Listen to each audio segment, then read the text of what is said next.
becik sinebut jalma utama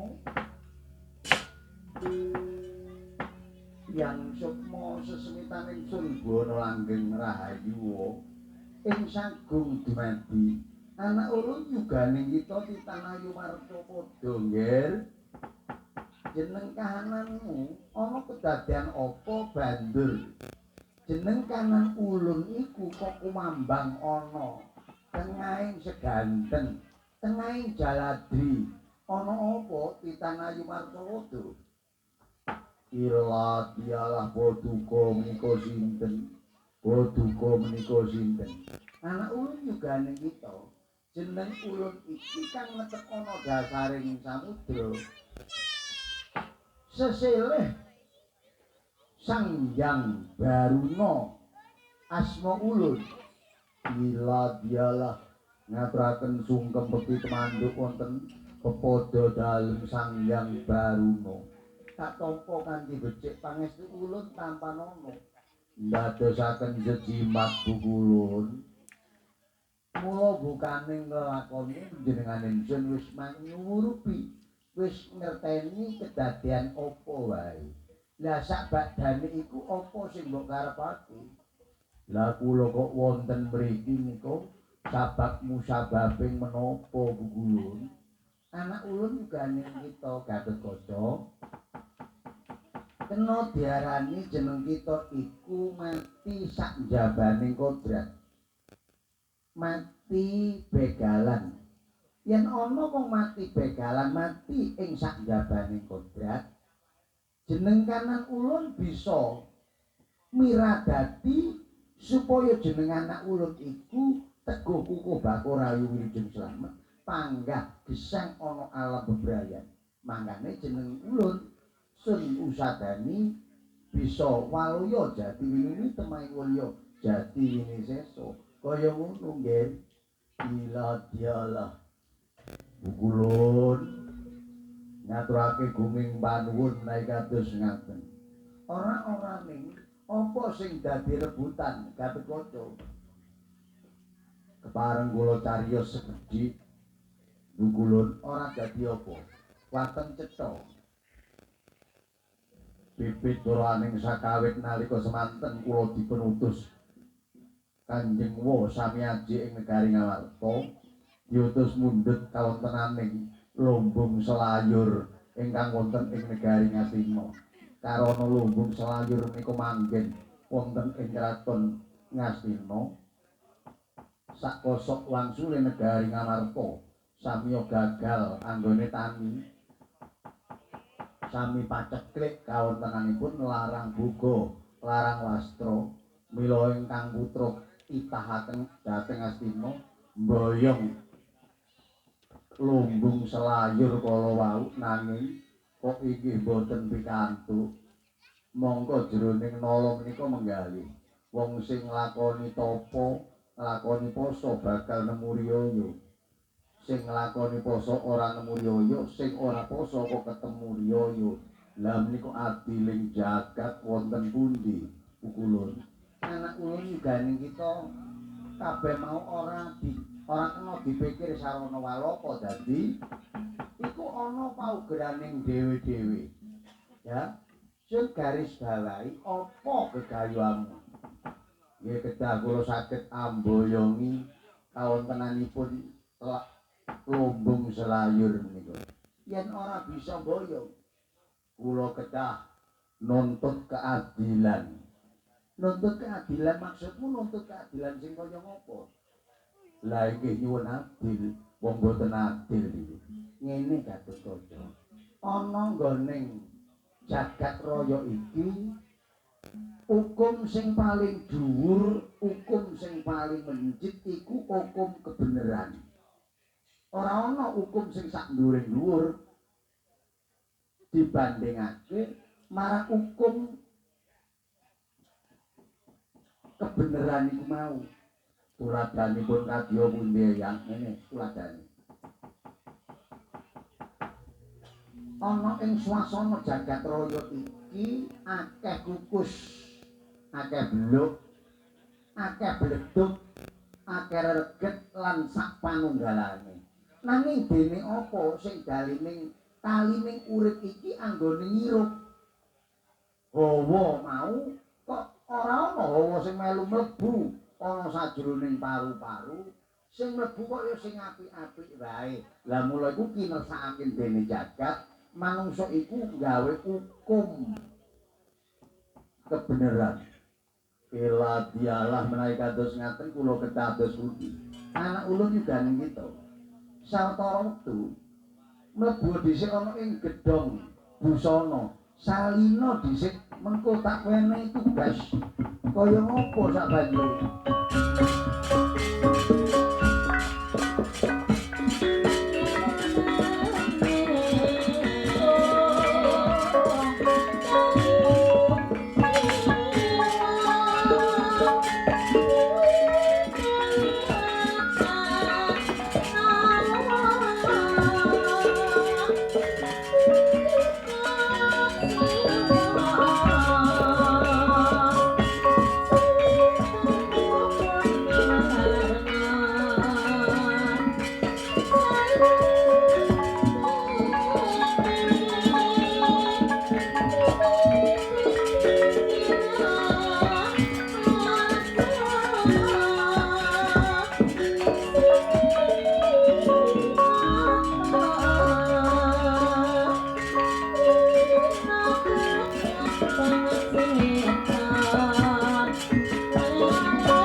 Gatotkaca busana sing mbok agem pantes banget nanging yen jeneng slirane munggah menyang gone Bale Marta Kundha Manik nganggo kewadakan sing kaya mau mengko kedenangan lah wis nganggo busana apik banget pas kanggo malah saya gagah saya kereng saya sundeng saya mantesi. Lah mula jeneng anak ulun dina semengko ora dadak nganggo asma Gatotkaca. Dina semengko tak wene tenger Raden Kilat Buwana kaya mengkono. Raden Kilat Buwana asma kula. Ulun anak ulun gane kita ya yen kaya ngono. Tak palilahi goleki keadilan munggah menyang Suralaya. Mengko sapa wae sing ora bisa nudono keadilan mau wenang gepuk ana yen ana tumekaning pati panjenengane ulun kang tanggung jawab. Wah kantun minarak kula ungganing Bale Marta Kundha Manik Dewa Bathara ora bisa nudono kebenaran wah tak ora tamrit Suralaya wae.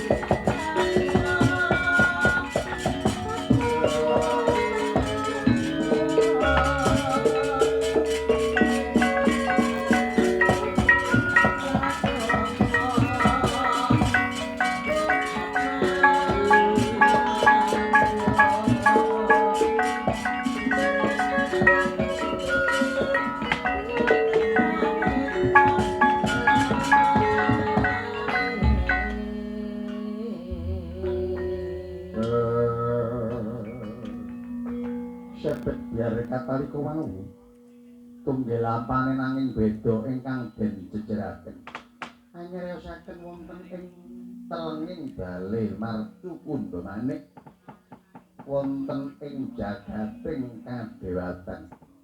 Lamun Cinandra saking Mandrawa prawasasat candhaning kaya Samiraharja ing kahyangan Suralaya.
Pucak ing Haldaka Himalaya.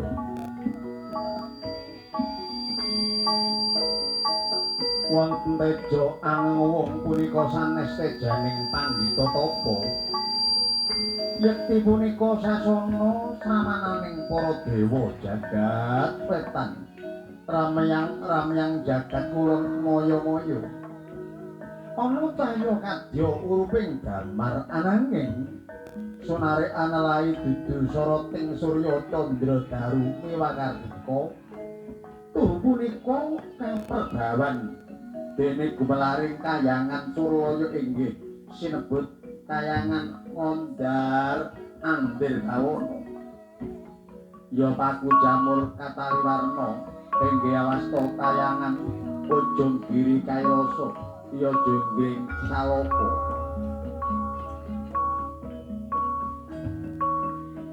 Tinut araras bali marca kundha winangun candhi tinundha talunggakan Girigara saka guru kayon kang mawa teja ompak gedhe Sela Kartika Jrambah tinalasakake winebur naratas praktek ing telanggakan Cinandhi tepining dinaris runtut lan urut ginapit Selaka menur pramila katingal Semara Mangku Prabowo. Siang ratri dateng kendhat Kinarya Pratandha sekar kastuba ingkang pinunuk wonten kluring geji kalamun sekar sami mekar tandha wanci raina lamun sekar wanci ning Kusduk Nyekti Pratandha ing wanci rati.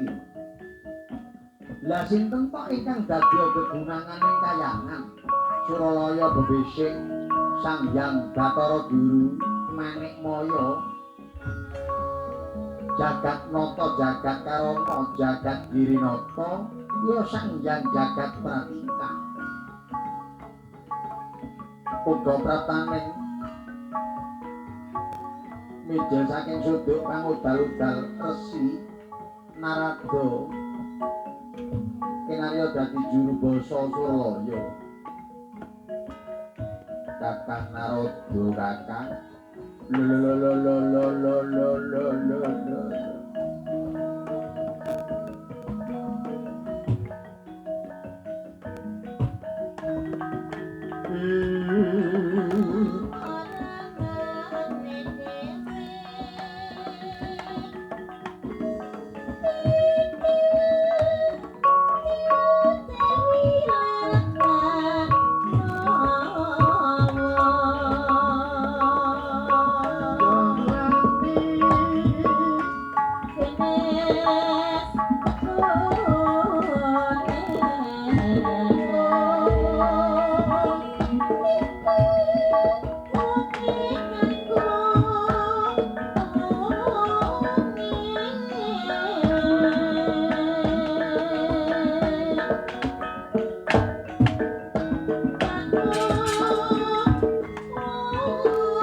Yayi Guru Kakang Narada Kakang Boyanabi Kakang Yayi Guru sajak wonten kedadosan ingkang nyala iki jagat menika mestinipun napa Kakang Narada Kakang magepokan kelawan jamanipun nyataning rembulan menika jejer kelawan Bagaskara prasasat Bagaskara niku ngedoi kelawan bumi ingkang tan dadya tandha yekti dinten ari kalenggan menika boten dalu boten siang raosipun asrep nyenyet merga Bagaskara tebih saking bumi kakang. Nggih. Kula mastani menika sampun manjing dhateng jaman Kencana Rukmi. Dene napa sing utang kudu nang nyaur, sing ngelih kudu nang balekake. Ya yen utang selang donya disauri semaya kena. Nanging yen utang selang ing babagan laku nista Cundala gawe kapitunan gawe rekoso milian ing kono biyor disauri lan-lanan awit hukum karma niku mboten nate ngenteni meneh-meneh jajal panjake nyuwun dibayar ya iso wayang ilang kabeh cok ya ra lah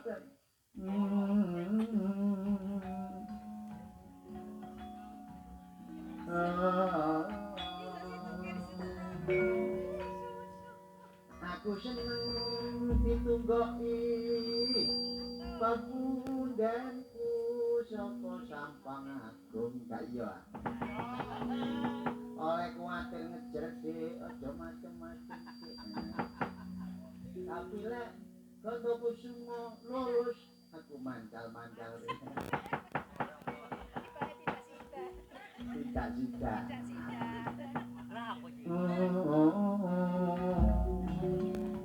salam rembulan Dewi Sampurna Bapa Sampurna Bapa Surya Ibu Bumi Kang Sun Switani Rina kelawan wengi Tangiyo kula nyuwun teguh kuku batu rayu wilujeng slamet sedayanipun siyagane slamet paranggone slamet sing nonton slamet sing duwe gawe slamet sedaya wujuta sekabehing brahala padha musna sekabehing pewujudan ora ana palilae ibu bumi bapa angkasa sampurna cayaning bumi ana cayaning raga ana salam kopi susu tulane Jawa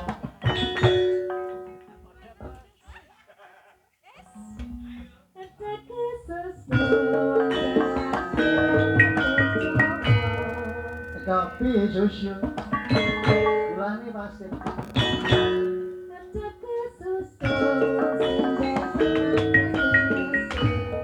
kopi susu gula gigitan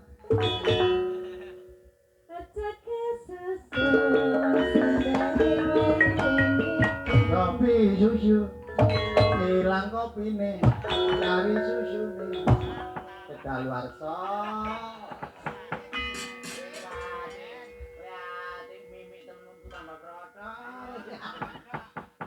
ya cemburu iki ana ngene kayangan ora diwarnake guyonan sing kaya mengkono repepeh kadya sata mangge krama prataning sang kilat buwana priya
Bapak pun ngarewa semprong mati kopong deni mati lele.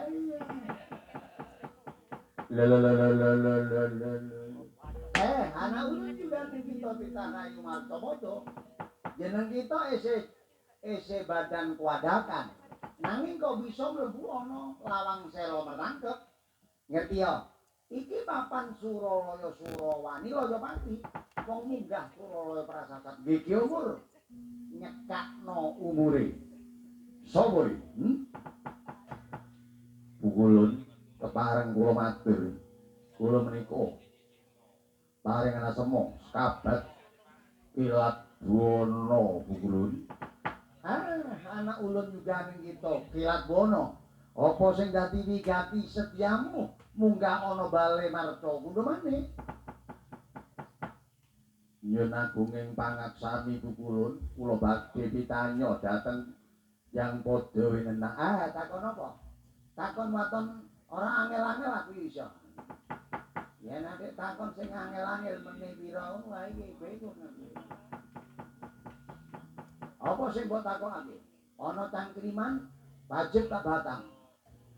Pukulun menapa leres kadewatan menika lenggahe keadilan, lenggahe kebenaran Pukulun.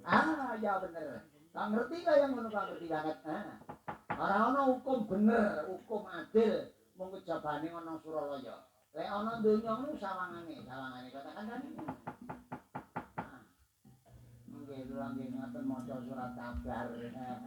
Jagat niki pun remek empun. Polisine ditangkep KPK. KPK nih ditangkep jaksa. Jaksane ditangkep polisi. Kayak kabeh lembaga kok foto ambruk kabeh ya. Ya apa iku no YouTube lho ya. Mun aku gawe-gawe. Oleh. Ojo ate kok viral no. Ya apa bahaya iki mung politik ya. Ya. Ana tayangan iki sing diarani lungguhe kebenaran. Lungguhe keadilan. Menawi kados ngaten menapa leres Dewa menika ingkang badhe mandhapaken wahyu dhateng negari Ngamarta wujuding wahyu lombong selayur kenging menapa kok mandhap dhateng negari Ngastina menawi adil Dewa mestipun ngandhapaken dhateng negari Ngamarta awit wong negari Ngamarta nindakaken tirakat napakno raga napakno sukma napakne rasa wong poso bakal nemu riyaya nyatane poso ora nemu apa-apa adile wonten pundi Suralaya menawi kados ngaten anak ulun juga niki to aku ora ngerti ing babagane ora ngerti lah sing kudune ngerti sapa anak ulun iki malah ora basa karo ulun kaya napa peduli apa wong gak bener kok dibasani ngene wis mambu angin aku tak nyengkre dhisik iki apa enak iki rasane pancen iku ki ngrasakaken Dewa yen pancen Dewa ngersakno tumindak kang nyolowedi nalisir saka angger-anggere bener kenapa kok Dewa iku duwe petetan Pandhawa yen nyata Pandhawa petetaning Dewa kenapa wahyu lombong selayur ora diwenehake Pandhawa iku dodoh ponan kulun takono Bathara Guru waduh tak eling apa kang ndelek anak ulun juga ning kita Titanayu Marcapada sekabat kilat bono apa kang mbok takokake ulun nyuwun adil kenging napa wahyu lumbung selayur mandhap dhateng Astina kok mboten mandhap dhateng negari Ngamarta anak ulun sing wenang Kapurba Winisesa iku jeneng ulun kang menang Amurba Winisesa iku ya ulun yen kaya ngono kabeh wewenang ulun jeneng kita titah masa wurunga ngerti ing babagan kawicaksananing ulun menawi kados ngoten Pukulun dinten menika kula nyuwun balike lombong sayur dhateng Garing Amarta menawi boten diwangsulaken napa kedah kula ora tarik kawontenaning kayangan Suralaya lho yen mbok arep-arep ya arep ora tarik wah keblajet bocah iki Sureke utamanya kakung Sureke sing cilik utama temen kakung ngarani wong lanang medal ira-nara pemedan medal metu pemedan panggonane wong ayu kok dasar utuhaken bojo ira nang sesuk kawontenaning Sang Bathara Guru megalaken aji-aji Narantaka. Aja tawa-tawa. Dudu seblahining dhewe ana reta jumlah kaya geni Slombong Bandung kaya ana Dahana mangalat-alat saya gedhe saya wanter saya gedhe saya banter dasar aji kumayane Narantaka sekapat kelat bono kena pengabarane Narantaka ora temomo ora sibel ora kobong anggane kelat bono Bathara Guru rumangsa kualan rumangsa kangge mlayu njaluk tolong menyang puncak sanga likur piyung.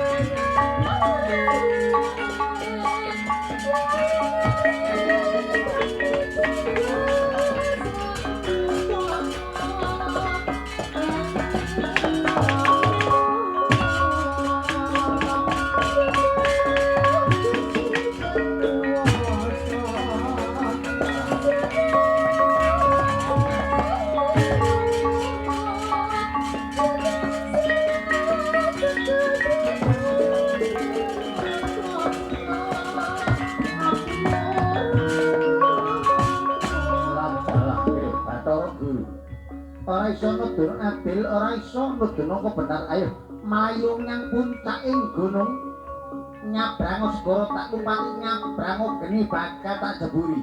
Bathara Guru mlayu nyang puncak sanga likur uber.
Sebet biar Katoliko wau boten anyrosaken lamaning Bathara Guru ingkang minggah dhateng puncak ing puncak 29 sowan wonten ngarsaning Sang Hyang Tunggal. Gandhi ingkang linuwus tunggilampane nanging beda ingkang kajan tuaken. Ilmu iku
liwat aku